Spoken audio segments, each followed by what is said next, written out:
સરસ્વતી તાલુકાના વાયડ અને મેલોસણ હાઈવે પર નેટ વગર ચાલતા બેફામ ડમ્પર.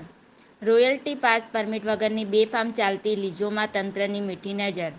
કંબોઈ, જામપુર, દેલિયાપાથરામાં બેફામ ચાલતી લીઝોની તપાસ થશે ખરા?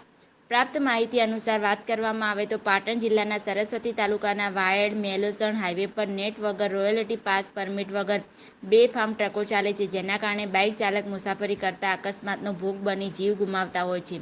મેલોસણ ગામે આજુબાજુના 15 ગામડાના માણસો રોજિંદી જીવન જરૂરિયાત માટે આવતા હોય છે. આ નેટ વગરના બેફામ ચાલતા ડમ્પરોથી મુસાફરી કરતા લોકો મુશ્કેલી વેઠવાનો વારો આવ્યો છે.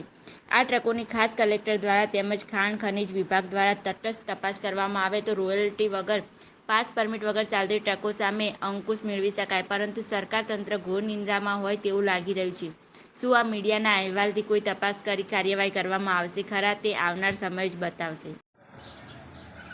હું મોતીભાઈ દેસાઈ, ગામ મેલુસણ, તાલુકો સરસ્વતી, જિલ્લો પાટણ. હું આપ મીડિયાના માધ્યમથી પાટણ જિલ્લા કલેક્ટર સાહેબને કહેવા માગું છું કે આ બનાસ નદીમાંથી જે ખુલ્લેઆમ રેતી ભરીને પાટણ સાઈડ જઈ રહેલા ટર્બાઓ, આ ટર્બાવાળા નેટ બિલકુલ ગાડી ઉપર મારતા નહીં અને કોકરા ઉડે છે અને પથ્થર ઉડે છે પાછળથી. તો મોટરસાઇકલ લઈને પાછળ જતા હોઈએ તો આખું ભરાઈ જાય, કોકરા ઉડે છે, અને 4 વ્હીલ લઈને જતા હોય તો ગાડીના કાચ તૂટે છે. માટે કોઈ અધિકારીઓ વારંવાર કહેવાથી કોઈ કાર્યવાહી કરી નહીં.